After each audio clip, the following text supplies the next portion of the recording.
Please leave a message after the. In the study, benevolent sexist men were described as believing that women should be cherished and protected by men and should be helped before men in emergency situations. They were also described as giving their coat to a woman in the cold and opening doors for her. And by the way, the people who did the study do not agree with the term benevolent sexism. They're like, look, that's just what's used in common parlance, but we don't believe that those people are necessarily quote unquote sexist. So people are saying, I was seeing a lot of articles, benevolent sexism, it sounds cooler than chivalry because chivalry sounds kind of, I didn't say this, gay. That's what they were saying. That's what you were saying. It's kind of whack. Wait, who's saying this? All the YouTube comments, which I should not be reading. I quoted, I might have to edit that. I quoted the YouTube comments there. Yeah, no, you're just quoting what you read. Yeah. So is it like being a white knight kind of thing? Like, yeah, but again, they want something that sounds cooler. And benevolent sexism might be the episode name, by the way. Benevolent sexism is cool. Okay. Well, I've never seen it.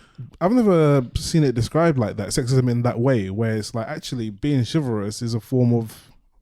Because that's how feminists are seeing. This is the whole discussion, and this is why I stopped raving, because now I'm going to let her pick up where she's coming from. So now you understand your benevolent sexism. You got the word out there.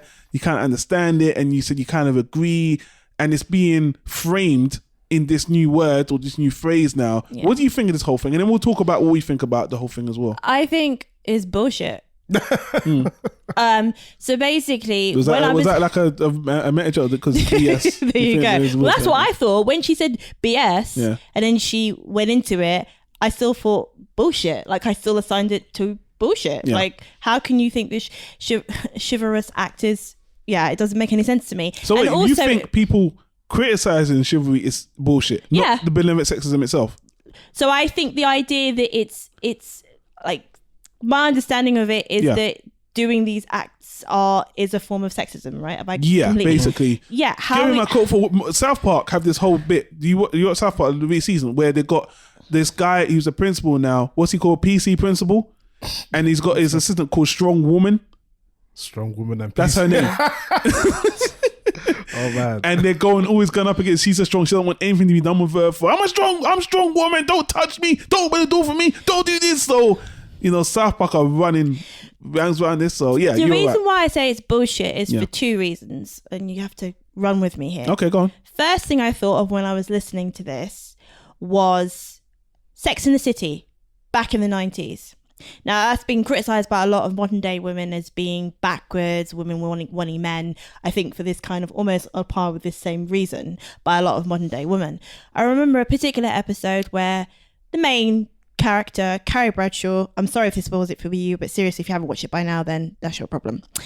Carrie Bradshaw is going out with Aidan. This is a character that comes after Big. Okay. Big is the bad boy that's been treating her like crap. I know what you're going to say, but I'm not going to spoil it. She's dating Aidan. Yeah. And he's not sleeping with her on the first date. He's having baths. He's running baths for her. Yeah. He's cooking her food. He's doing this supposed benevolent sexism shit. And it's freaking her out because she's so used to being treated like shit that when someone comes along who's actually treating her with respect and the way she should be treated and looking after her, this chivalry, she's freaking out. Like they're actually courting and dating. She's freaking out. She can't deal with it because she's so used to the bad boy image.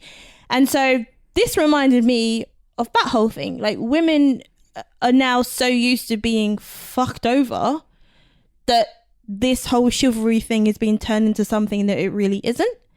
And the second thing that came to my mind was, is it Steve Harvey? Yeah.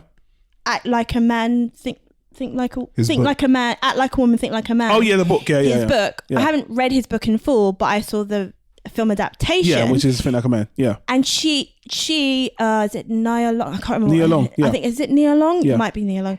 Where she's discussing a section of the book because her character's reading it, and she's saying you don't want to be a chup chup girl. A chup chup girl is, a particular type of girl who just jumps when she's told to be jumped. You don't want to be that girl, but you need to set the standards. And setting the standards means the guy opens the door for you. The guy takes your coat. He takes your chair for you. He pushes your chair in for you. All this chivalry stuff that is now being named as benevolent sexism. And Steve Harvey was writing about it in his book, or at least the film adaptation was talking about it.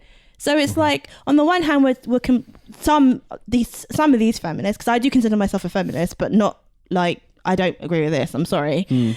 On the one hand, they're complaining, some of the feminists are complaining that misogyny, etc., which I get. And on the other hand, I just feel like chivalry has been turned into something that it blatantly isn't. So yeah, I do think it's bullshit.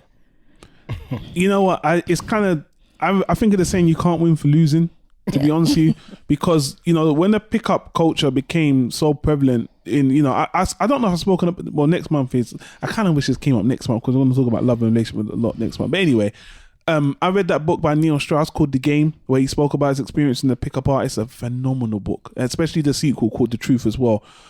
And just seeing how manipulating women in that way and learning all these things that women like, aggressive, forward-thinking men, you know, who can say the right things and not as pussy or woke, you know, not as inactive as these other guys, you know, these things win, these attributes win. And I can, you know, going a little bit into my own past, I can remember never being scared to approach women, but always wanted to respect them and thinking I shouldn't push it too far as well. So trying to pick traits that work. And that's why the pickup artist scene works so well, because I'm like, wow, I should push a woman. I should act really cocky because they really like that, even though they say they don't. And now feminists see this thing is getting very muddled. When I see these articles now, I feel like the pendulum keeps on swinging. Like it was all pussies, now it's all poors, now it just keeps on swinging back and forth. So when I see this, everyone's losing their shit about the study. The study's proven that, again, feminists think sexist men are sexier than woke men. So if I was to translate that, because she said, replace feminists with women, and I'll do that. Women think sexist men are sexier than, let's say, gentlemen. You know, but in some ways that's what's always been said, that guys that are more assertive are always the ones moving for more. So if you read between the lines, to me this isn't really new. No, and because the study is showing the same thing, feminists are upset because they took polls, right? They questioned them, and now they're saying that you like arseholes. Even you feminists that say you want respect, the studies are showing you like arseholes, right? So what is it? You want guys to be nice and woke, but you don't find them sexy? But the data is showing us that's what you want. So you're saying one thing. I'm just like, I could if I was Simon Rad, I'd make a joke here and say women don't know what they want. But I'm not going to say that. I know exactly what I want. Thank you very much. I'm not going to say that. That's a famous phrase for a reason.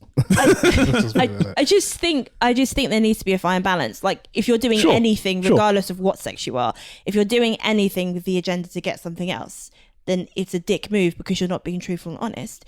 Like if someone turns around and says something nasty to me, I may not like it, but at least I know where their standpoint is. But if they're saying one thing to me, regardless of their sex, I mean, for the context of this conversation, if they're a guy and they're saying one thing to me and they're saying like something to somebody else, or their agenda is something else, sooner or later I will find out.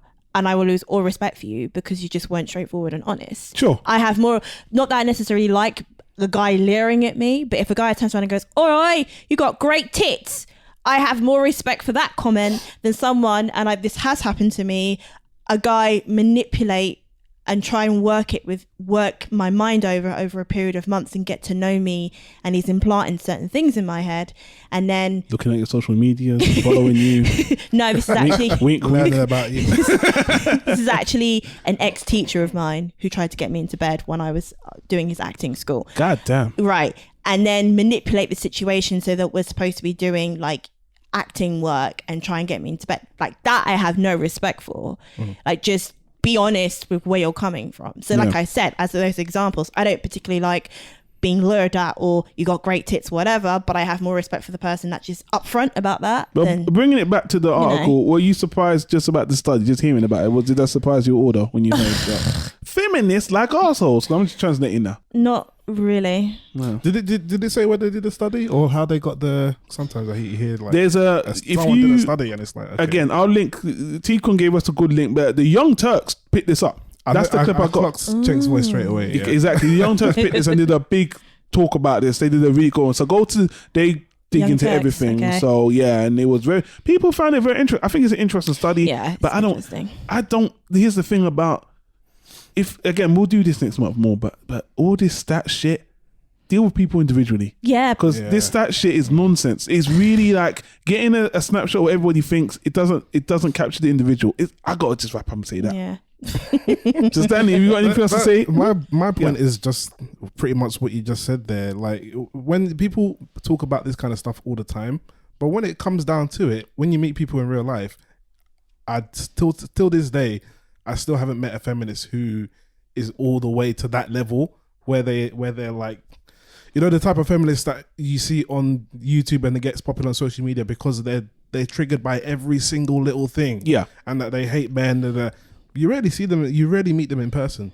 Like my sister. It's a good thing you're not a YouTuber of a YouTube channel, and don't make YouTube reviews. Well, it's you know. Well, I live in the real world. Some people. You in there? Oh, Stanley, that was spicy. No, that wasn't even attacking anyone. That's where you tend to see these kind of like people just can't really back up what they say when it comes down. I get that people are more keyboard. They call them keyboard warriors. Yeah, exactly. They have that persona online, but in real life, can they actually function and thrive in doing that shit in real life? And people are fake as well. Like when this whole thing of women like bad boys. From my personal experience, that tends to be the case. I'm not saying that they like someone who's like a criminal basically or the very worst kind of bad boys, but they like to see a man having certain character traits and do certain things.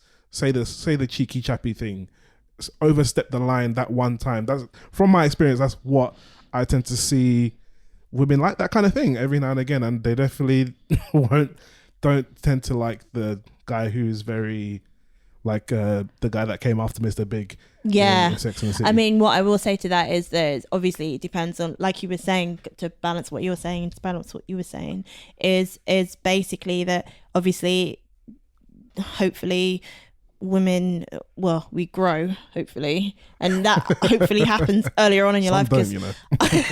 True, to be fair. I mean, I was one of them in my teens and my 20s.